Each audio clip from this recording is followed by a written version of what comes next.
Hello बच्चों, आज हम change in profit sharing ratio chapter की कुछ इलस्ट्रेशन देखने वाले हैं। देखते हैं ये इलस्ट्रेशन हमसे क्या पूछता है। तो बच्चों, हमें इसमें बता रखा है कि x, y और z तीन पार्टनर्स हैं जो प्रॉफिट शेयर करते हैं 5:3:2 की रेशियो में। हमें उनकी न्यू प्रॉफिट शेयरिंग रेशियो बतानी है, सैक्रिफाइसिंग रेशियो बतानी है और गेनिंग रेशियो बतानी है।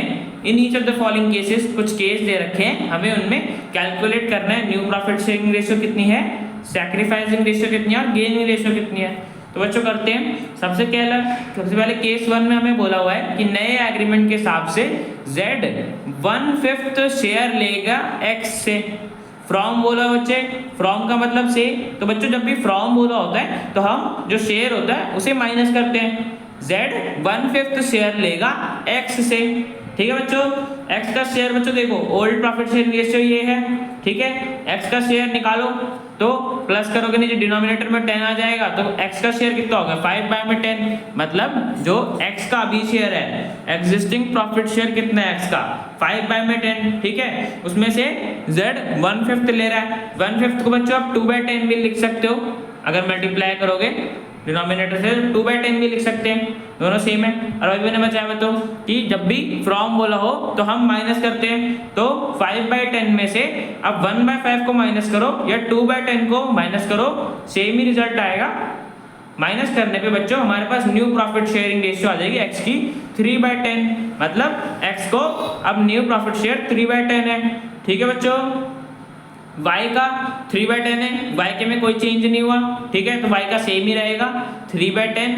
z का बच्चों देखो पहले कितना था, z का पहले 2/10 था, ठीक है, 2/10 था और इसे 1/5 अभी मैंने बताया उसे 2/10 भी लिख सकते हैं। तो इसे 2/10 और मिल गया, 2/10 प्लस 2/10, तो z का नया शेयर कितना होगा 4/10, जो 1/5 शेयर x से लिया था z ने 2/10, हम उसे ऐड कर देंगे बिकॉज z को इतना और शेयर मिल रहा है, उसका शेयर बढ़ गया है 4/10, ठीक है बच्चों।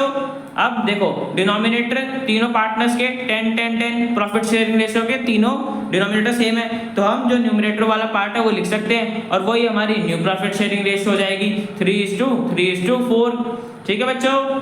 अब हमें और सैक्रिफाइसिंग रेशियो और गेनिंग रेशियो भी बतानी थी। तो बच्चों देखो सैक्रिफाइस कौन कर रहा है, x कर रहा है, बिकॉज x से ही तो लिया है ना z ने, 1/5 तो शेयर लिया z ने x से ले रहा है। x का शेयर कम हो गया, पहले 5/10 था अब 3/10 हो गया, x का शेयर कम हो गया ना, तो x सैक्रिफाइस कर रहा है। और कितने अमाउंट से कर रहा है, जितना उसने z को दिया, और z को कितना दिया है 1/5, ठीक है बच्चों। तो x सैक्रिफाइस कर रहा है 1/5। और बच्चों गेन कौन कर रहा है, किसको मिल रहा है शेयर, z को मिल रहा है, z को मिला ना 1/5 जो उसने x से लिया वो z को मिला 1/5 मतलब 2/10, तो z को मिला था। z का प्रॉफिट शेयर देखो बच्चों पहले 2/10 था ओल्ड में, अब न्यू में उसका बढ़ गया 4/10 हो गया, ठीक है बच्चों। तो z को मिल गया, z का गेन हो गया। और बच्चों कितने से गेन हो गया, उसे 1/5 मिला है, तो z का गेन हो गया 1/5 से, ठीक है बच्चों। पहला केस तो हमारा कंप्लीट हो गया, हमने बता दिया न्यू प्रॉफिट शेयरिंग रेशियो और सैक्रिफाइसिंग और गेनिंग।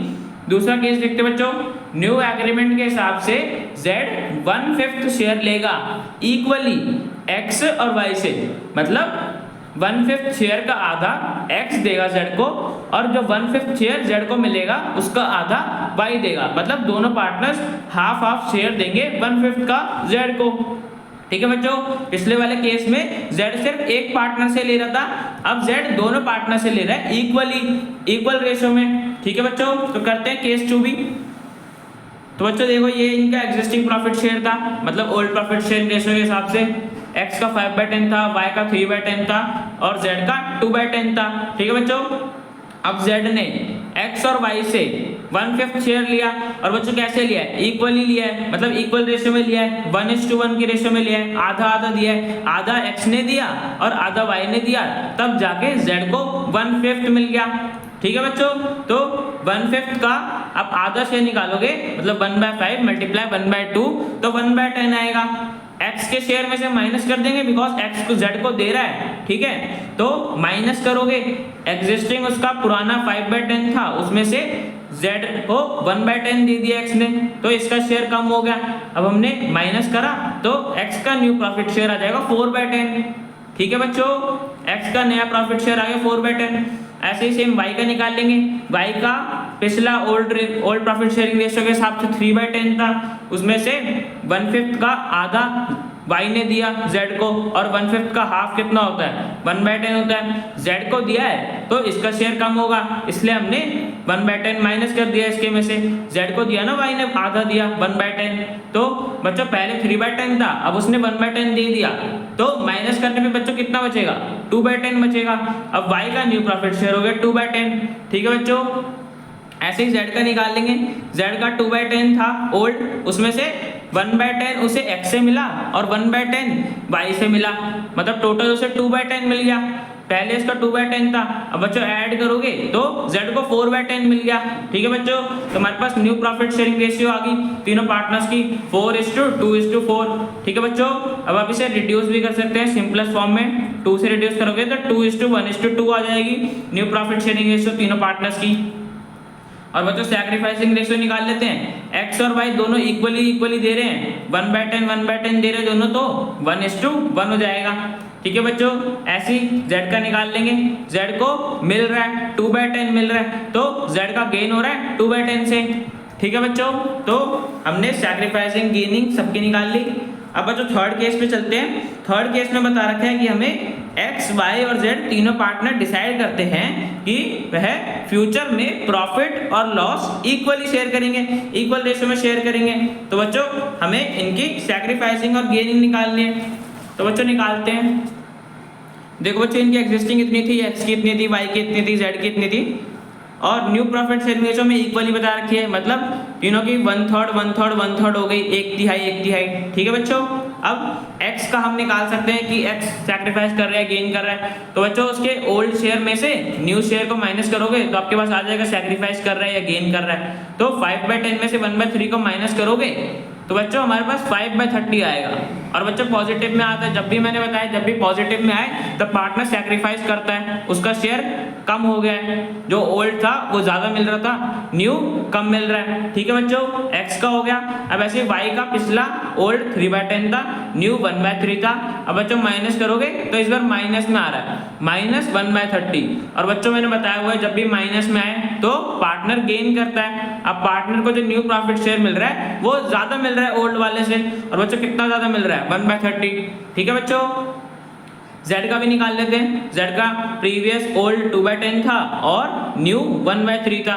अब बच्चों माइनस करोगे तो -4/30 आ रहा है, इसका ही माइनस में आ रहा है, तो सेम ये भी y की तरह गेन कर रहा है, इसका भी जो न्यू प्रॉफिट शेयर है वो ज्यादा है ओल्ड से, ठीक है बच्चों। तो y 1/30 शेयर से गेन कर रहा है और z भी 4/30 शेयर से गेन कर रहा है, और x अकेला पार्टनर सैक्रिफाइस कर रहा है 5/30 शेयर से, ठीक है बच्चों। तो इनकी गेनिंग रेशियो बता सकते हैं हम, y और z की एलसीएम सेम है तो 1:4, ठीक है बच्चों। हमने सैक्रिफाइसिंग रेशियो बता दी कि x सैक्रिफाइस कर रहा है, गेनिंग रेशियो बता दी, तो बच्चों ये केस भी हमारा कंप्लीट हो गया। अब बच्चों नेक्स्ट केस पे चलते हैं।